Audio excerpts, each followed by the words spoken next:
Fala pessoal, tudo bem com vocês? A Santa Paz? Na aula 2 de hoje, nós vamos novamente desmembrar uma redação considerada nota máxima da aluna Verena, só que agora um tema da VUNESP.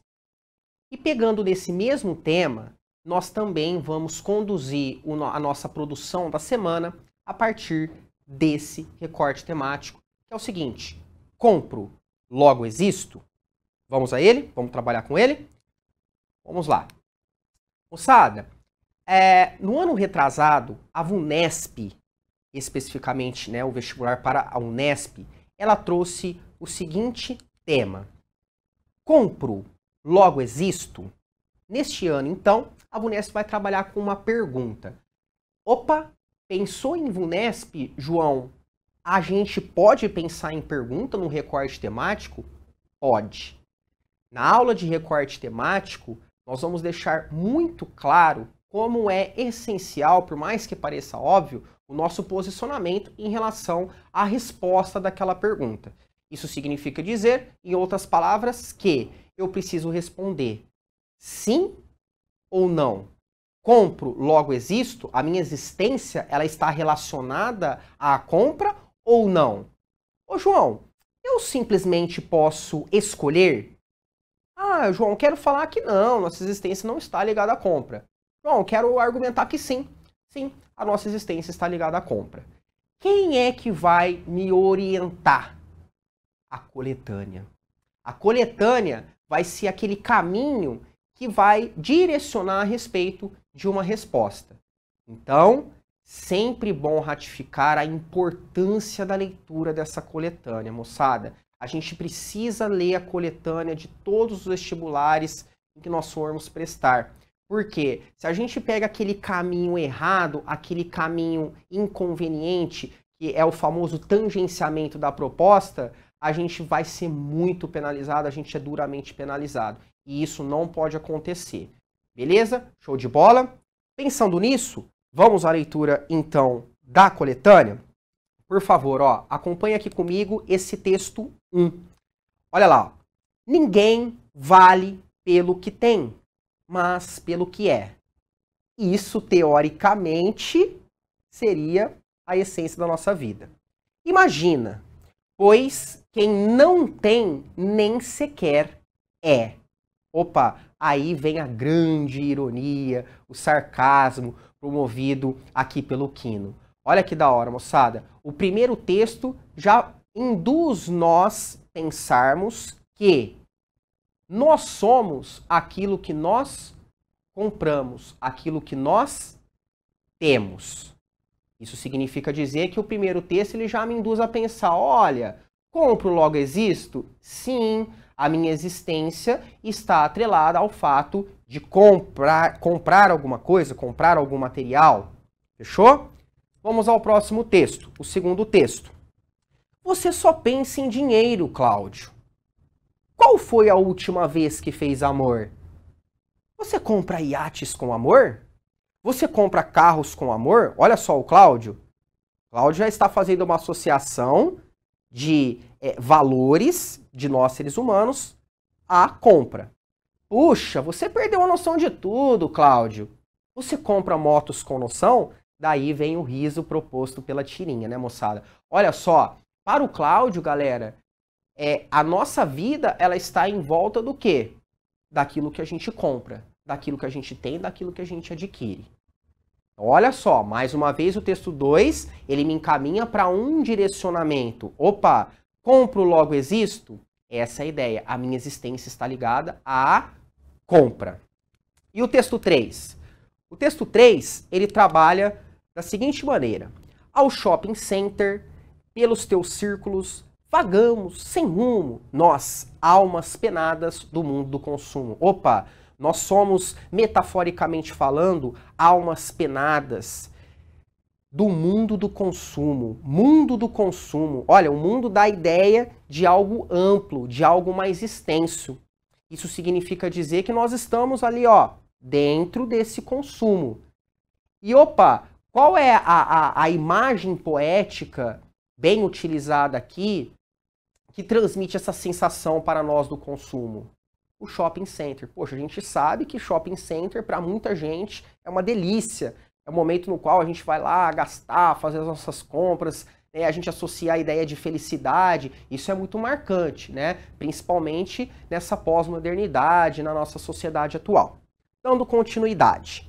De elevador ao céu, pela escada ao inferno, os extremos se tocam no castigo eterno. Castigo eterno, né? Castigo de comprar, como se a compra fosse um castigo. Cada loja é um novo prego em nossa cruz. Opa, olha que forte isso de novo. Cada loja é um novo prego em nossa cruz. É como então se a loja nos pregasse. Nós estamos lá na cruz, assim como Jesus estava na cruz condenado, nós estamos então analogamente pensando condenados à ideia do consumo. Por mais que compremos, estamos sempre nus. Nós, que por teus círculos vagamos sem perdão, à espera, até quando? Da grande liquidação. Olha só, galera, que interessante. Por mais que a gente compre, falta, nós estamos nus. Mais uma metáfora. Olha que bacana isso que o Eu Lírico propõe pra gente. Por mais que a gente compre, a gente adquira algum produto, algum material, parece que sempre nos falta alguma coisa ainda. Opa, é a sensação, a ideia de que nós estamos sempre envolvidos com o consumo. Basta a gente perceber, por exemplo, que a indústria da moda hoje consegue de grana. Como que a indústria da moda, ela, por exemplo, só perde para a indústria do petróleo na prática. Ou seja, realmente nós consumimos, nós compramos demais. Beleza? Dando continuidade aí.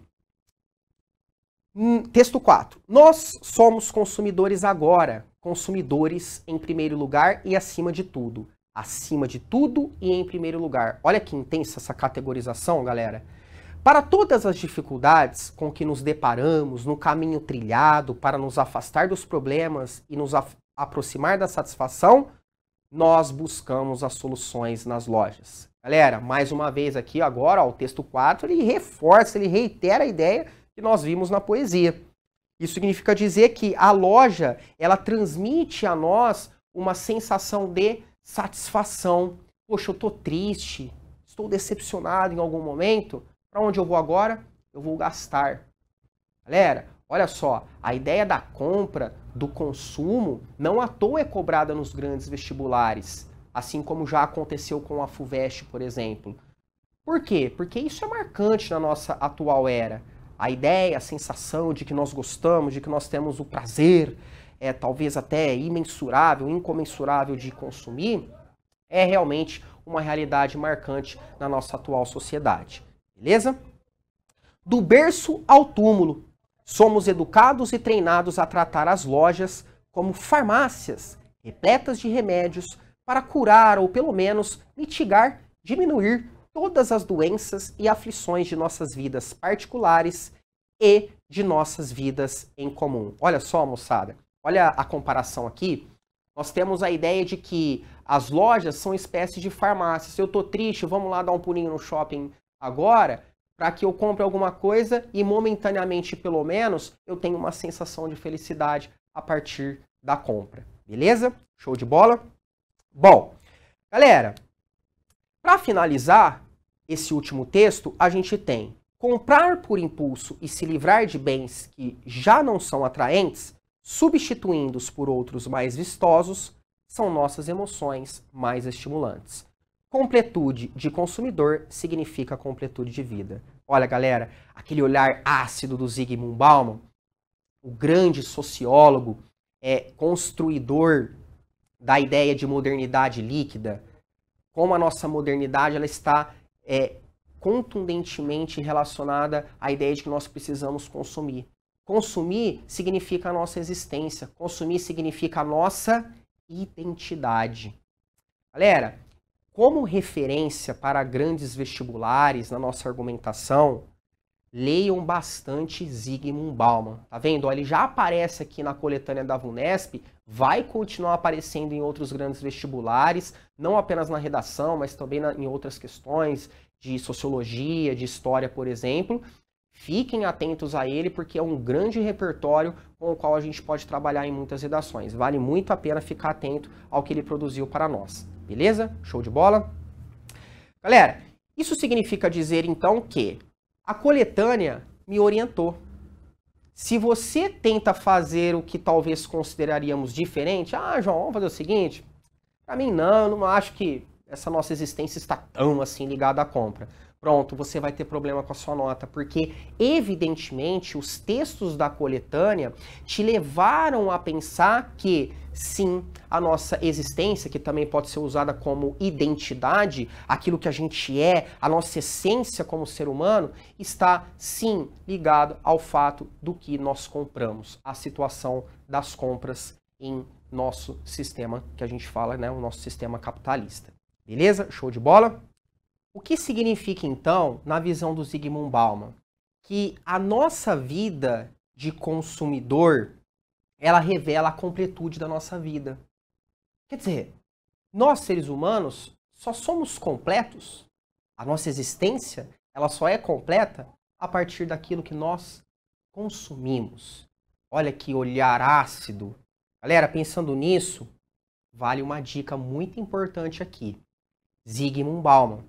No nosso curso do Coruja Sábia, nós vamos trabalhar com algumas referências como dicas importantes para que elas sejam trabalhadas de modo bastante coerente, bem explicado nas nossas redações. O Zygmunt Bauman com certeza é uma delas.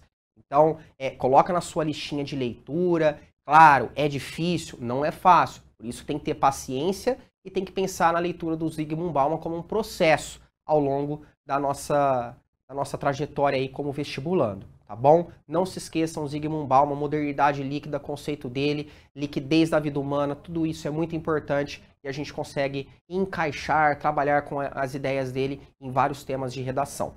Show de bola? Ótima dica isso daí, tá bom? Galera, o que a gente percebeu até agora? Os textos da coletânea me orientaram a responder, a trabalhar no meu texto que sim, a minha existência está ligada à minha compra, aquilo que eu compro. Compro, logo eu existo? Sim, é assim que você tem que conduzir a sua argumentação. Você vai ter que trabalhar que as compras do nosso dia a dia revelam, constroem aquilo que nós somos, aquilo que nós queremos, pelo menos, ser. Por isso que esse trabalho de que nossa identidade, a nossa existência está associada à ideia do comprar, vai ser a grande referência e é o que vai conduzir o nosso texto, tá bom?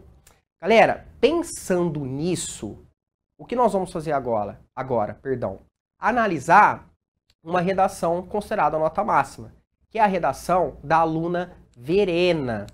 Olha aqui, a Verena Ayub da Silva, quando prestou o vestibular da VUNESP e fez o tema Compro, Logo Existo, ela conseguiu tirar a nota máxima. Galera, todas as vezes que nós pensarmos em redações notas máximas, a gente tem que tomar muito cuidado com o quê? Tudo é muito relativo. Depende. Às vezes você coloca uma quantidade de referência e essa quantidade de referência ela não é adequada. Por exemplo, para uma VUNESP. Uma quantidade de referência ou um modo de conduzir referências argumentativas na FUVEST, por meio de analogias, pode ser um pouquinho mais interessante. Ao longo do nosso curso, o que a gente vai tentar perceber? Poxa, o que a gente vê historicamente que é mais adequado nas referências constitutivas de uma argumentação para a VUNESP? O que é mais adequado, mais conveniente para a gente não arriscar tanto, por exemplo, numa FUVEST? Acima de tudo, é muito importante que, ao longo do processo de aprendizagem, a gente tenha as nossas referências.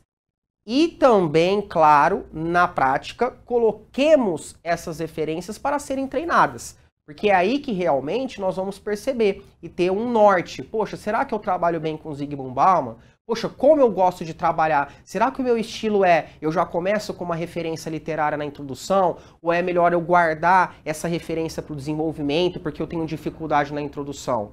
Tá? É muito importante a gente saber que existem variadas técnicas, mas que não necessariamente existe aquela que é melhor ou aquela que é pior. Na verdade, o mais importante é a gente pensar, tudo que a gente colocar tem que estar explicado, porque afinal de contas, o nosso texto dissertativo argumentativo tem que ser objetivo, e o objetivo principal dele é convencer quem está lendo o seu texto, quem está lendo a sua redação. Show de bola? Beleza? Vamos lá. Vamos dar uma olhadinha aqui, ó. Olha a introdução dela que bacana, moçada. Ela já começa com uma referência diferente. A Cidade e as Serras, livro do escritor português Eça de Queiroz. Na obra A Cidade e as Serras, de Eça de Queiroz, a personagem Jacinto encara o consumo como sinônimo de civilidade social e, por isso, adquire os mais diversos bens.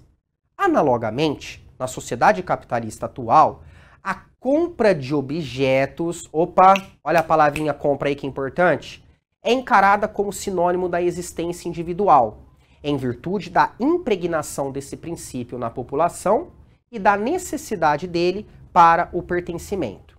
Galera, percebam aí, a gente vai por parte com muita calma, o que tem de importante na redação dela, na introdução. Olha como o parágrafo introdutório dela já chama atenção, por quê? Porque vem com uma referência consistente, no caso, uma literatura. João, então já vou começar com literatura.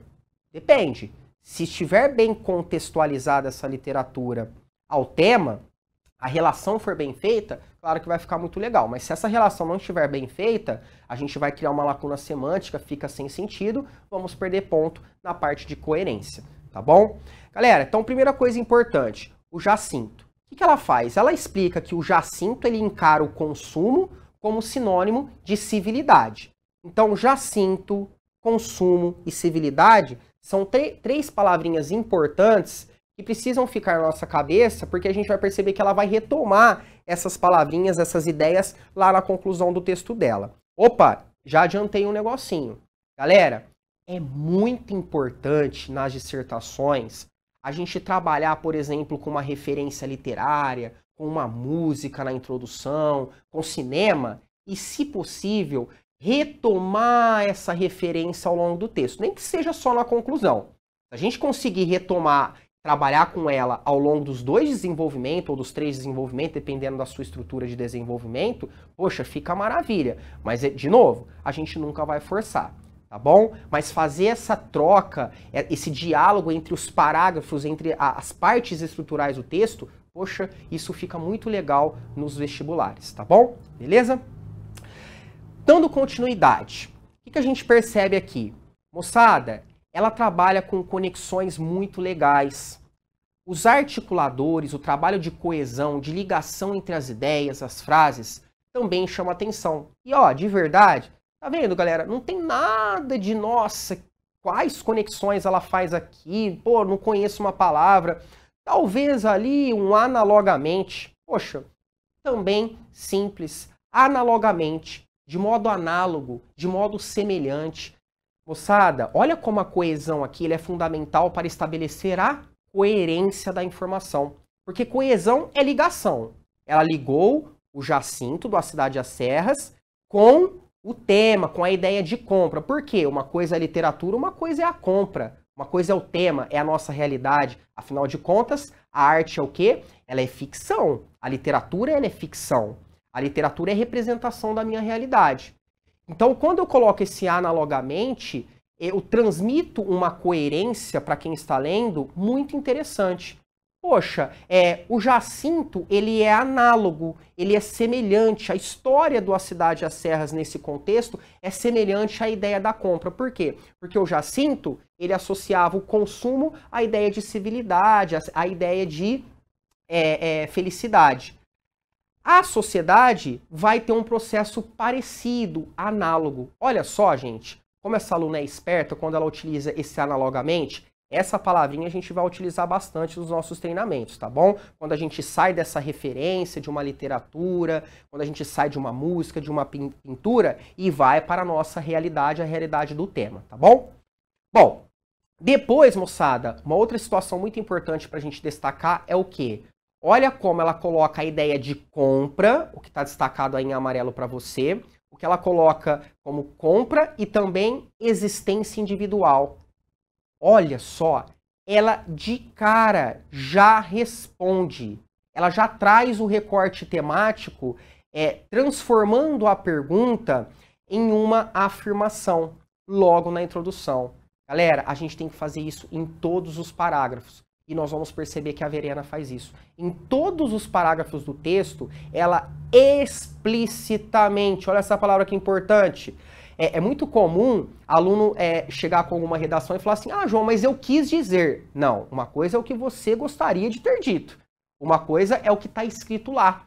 Né? Pode parecer boba essa dicasinha aqui, mas olha só, no dia da correção de um vestibular, a gente não vai estar lá para explicar o que a gente gostaria de ter dito. Por isso que tem que estar lá. Qual é a dica? Vamos fazer igual a Verena nos nossos textos. Vamos colocar as palavrinhas desse recorte temático, vamos trabalhar com elas ao longo do texto, explicitá-las mesmo, tá bom? E uma outra coisa importante, moçada, que nós temos que destacar é a tese dela, né? Olha o que está em vermelho lá no final. Em virtude da impregnação desse princípio, da compra ligada à nossa existência, na população e da necessidade dele para o pertencimento. Então, impregnação desse princípio vai ser a primeira ideia que ela vai tentar comprovar. E a segunda parte, a ideia do pertencimento. Isso significa dizer, galera, que a tese dela está muito clara. Galera, essa introdução é show de bola, não é à toa que é a nota máxima. A gente tem uma referência literária explicada, bem articulado, que garante maior coerência. Nós temos o recorte temático presente, a resposta desse recorte temático já se inicia nessa introdução, e a gente tem também a tese, que é o fulcro de um texto dissertativo argumentativo, tá bom? Vamos ver como ela vai desmembrar essa tese, como ela vai comprovar essa tese? Vamos dar uma olhadinha?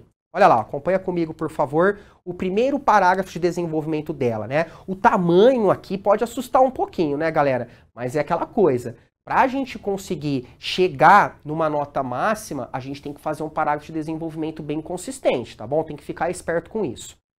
Vamos lá.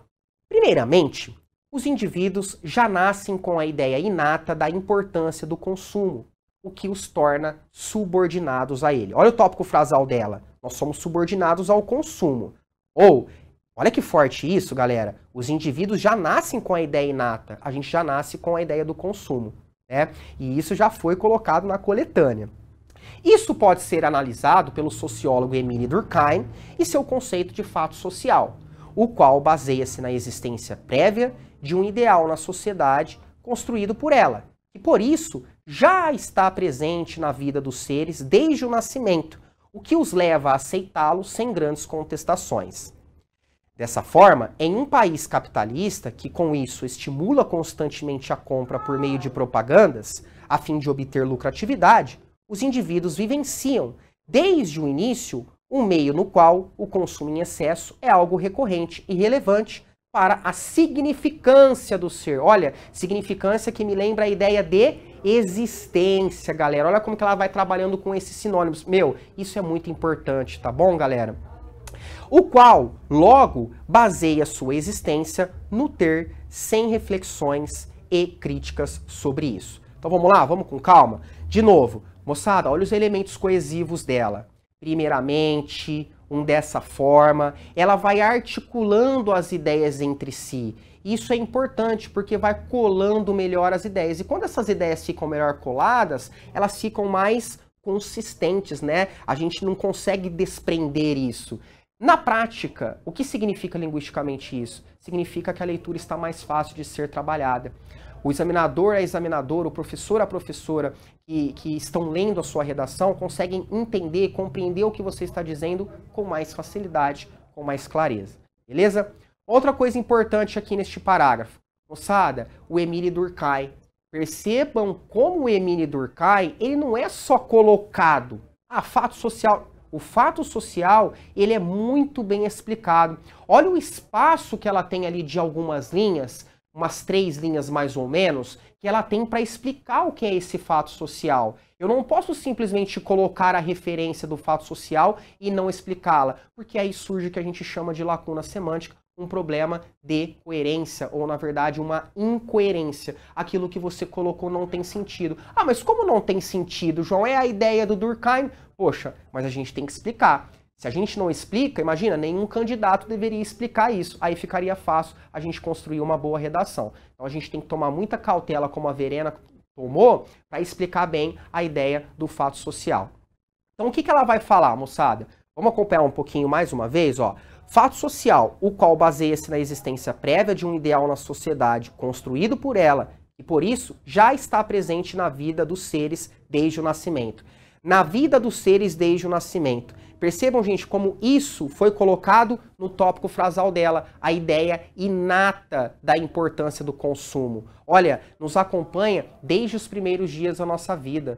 Moçada, olha como que a ideia do tópico frasal dela está articulada, o conteúdo está articulado ao que ela desenvolve a partir da referência do Émile Durkheim. Tá vendo? Essa conexão, galera, é importante. Tá vendo? Não é quantidade. Ela vai trabalhar com uma referência, no caso ali que é o Émile Durkheim, e aí como ela vai finalizar? Galera, de novo, e aqui a gente também vai finalizar para falar por que esse texto dela é muito legal.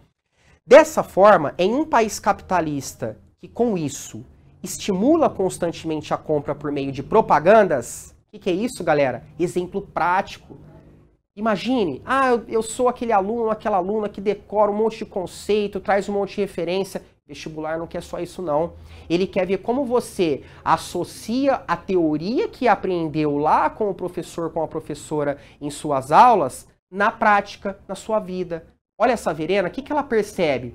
Que essa ideia da indução do consumo, que nós aceitamos facilmente, a gente aprende como, por exemplo? Por meio da indução de propagandas.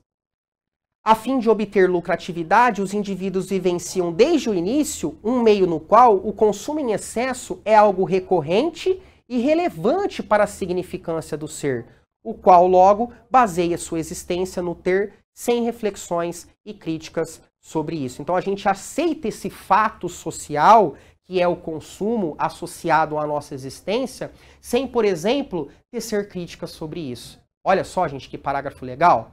Vamos dar continuidade? E aí eu já vou até adiantar uma coisinha bem legal. Ela vai continuar associando essa ideia da propaganda com um exemplo bastante prático também. O exemplo prático, moçada, é muito legal. Muito legal mesmo, porque ele contribui para que a referência que você traz dentro da sua redação fique mais sólida ainda, tá bom? Então vamos dar uma olhadinha aqui, por favor, ó. Esse vai ser o segundo parágrafo de desenvolvimento dela. Ademais, no sistema vigente, a posse de determinados bens determina o pertencimento social, estimulando o consumo. Como exemplo disso, temos uma propaganda veiculada no Brasil na década de 90, a qual era voltada a crianças e usava o lema: eu tenho, você não tem. Olha, gente, eu tenho, você não tem. Lembra dessa propaganda? Dá uma olhadinha depois para quem não a conhece. Galera, olha que legal. Ela fala lá no argumento 1 do desenvolvimento o quê? Que a ideia do consumo aliado à nossa existência é inato. Opa, já nasce conosco. Existe um fato social. Por exemplo, a ideia de que isso é estimulado, é imposto sobre nós e a gente não critica isso. Inclusive, então, até crianças vão ser estimuladas, por exemplo, por propagandas.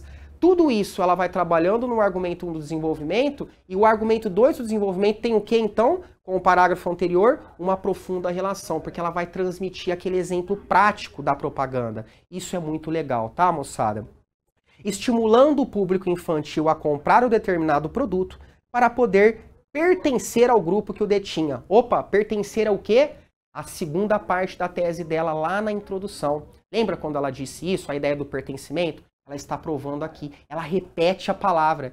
Isso faz, galera, com que o examinador não se perca no pensamento dela em hipótese alguma, por mais que ele esteja organizado. Repita a palavrinha. Isso vai ajudar o examinador a sempre ficar atento ali na sua tese e como você vai abordar essa tese no desenvolvimento do texto, tá bom? Estimulando o público infantil a comprar um determinado produto para poder pertencer ao grupo que o detinha. Então, de forma similar, de forma semelhante, muitos meios midiáticos exploram esse princípio, a fim de passar a mensagem de que as relações e integrações sociais dependem do consumo, coagindo o ser a crer que a sociabilidade dele deve basear-se na compra e na posse, subordinando a existência dele ao ato de comprar. Olha, moçada, subordinando o que ela tinha colocado lá no outro argumento 1, ela traz novamente. Opa, outra coisa destacável é compra e existência. Olha como ela vai repetindo, olha como ela vai trazendo novamente as palavrinhas do recorte temático. Galera, olha só, não é apenas referência, né? Vamos lá, não é apenas referência, tudo bem. Temos um Emile Durkheim, temos uma coisinha diferente e tal. Mas olha como os exemplos práticos e a linguagem dela coerente, a linguagem que interliga, que liga um parágrafo a outro, é que vai dando mais vida consistente ao texto dela. E isso sim é chamado de um texto de autoria. Porque a gente percebe que todo o jogo linguístico, principalmente ali entre os dois parágrafos de desenvolvimento, é muito interessante. Tem uma articulação coesa entre os conteúdos e também por meio dos conectivos. Tudo isso vai fazendo com que o texto dela assuma uma coerência muito interessante e um ponto de vista bastante contundente. Beleza? Show de bola? E para a gente finalizar, a gente chega então na conclusão do texto dela. Olha a conclusão dela. Portanto, assim como Jacinto, a sociedade atual acredita que sua vida, existência e seu pertencimento baseiam-se na posse excessiva de bens compráveis e vendíveis, tendo logo o consumo como centro de seu ser. Olha, galera, de novo, ela já começa com um conectivo bacana, de conclusão. Tá vendo? O conectivo, portanto, é super simples. Ah, João, eu gosto de colocar um destart, aquele conclusivo mais diferenciado que quase ninguém utiliza. Moçada, o importante é o objetivo. Que objetivo? Você estabeleceu a ideia de conclusão, o portanto faz o mesmo papel que o destart. Acabou. Isso é o mais importante. Uma outra coisa importante, o que ela faz? Olha só, ela dialoga com a introdução dela, com aquela referência que ela colocou lá na introdução do Jacinto. De novo, assim como Jacinto, a sociedade atual acredita que sua civilidade, que é a palavrinha importante lá da introdução do Jacinto, existência e seu pertencimento, que faz parte da tese dela, baseiam-se na posse excessiva de bens compráveis e vendíveis, tendo logo o consumo como centro de seu ser. Olha só, além de retomar, ela traz a ideia de existência e de compra novamente. O que ela faz? Ela reafirma a tese dela. Tá vendo como é uma conclusão de FUVEST, uma conclusão de VUNESP? Eu vou reafirmar a minha tese, ok? Com isso, por interesses financeiros de terceiros, a população do sistema capitalista tem a formação individual subordinada, que é o que ela abordou lá no argumento 1 do desenvolvimento, à aquisição de produtos e não aos próprios sentimentos e comportamentos. Beleza? E para finalizar, então, ela usou mais um elemento ali articulador, por exemplo, por isso. Galera, vamos lá. Quais foram as estratégias, então, que ela utilizou nessa redação? Ela respeitou o recorte temático em todos os parágrafos. São variados recursos expressivos na linguagem, referência literária na introdução que foi retomada na conclusão, a referência sociológica do Durkheim muito bem explicada e o exemplo prático do cotidiano, no caso, as propagandas. Olha só como ela teve estratégias, então, muito interessantes. Para a nossa produção desse tema, compro, logo existo, o que a gente vai pensar? Referências de dicas aí para vocês. Para a introdução, galera, a minha dica vai ser referências históricas. A gente pode trabalhar com revoluções industriais. Então, como que a Revolução Industrial foi o grande fomento, o combustível, para que a gente ascendesse a essa ideia de consumir e de consumir bastante, ligando o consumo à nossa existência. Zygmunt Bauman, um livro muito legal, Vida para Consumo. Segundo Bauman, moçada, a nossa vida está ligada profundamente ao consumo. O que é produzido hoje, comprado hoje, amanhã já perde o seu prazo de validade. Isso significa dizer, então, que a gente fica condenado ao consumo. E a gente quer sempre estar na moda. Sempre a gente quer pertencer a essa moda. E aí a gente se torna, metaforicamente, uma espécie de escravo do consumo. Portanto, a nossa existência, a nossa identidade, ela é baseada naquilo que consumimos. A gente não consegue ficar sem esse consumo. Exemplo prático, necessidade de postagem em redes sociais à espera de aprovação. Como que eu vou provar que essa vida é uma vida para consumo? Quando a gente observa nas redes sociais como muitas pessoas gostam de publicar bens materiais, o seu corpo, a sua identidade, associada aos bens materiais, à espera de likes. Isso seria uma referência legal prática que daria voz ao Zygmunt Bauman. Beleza? É isso, moçada. Vamos lá, vamos arrebentar. Muito obrigado, um super beijo a todos vocês.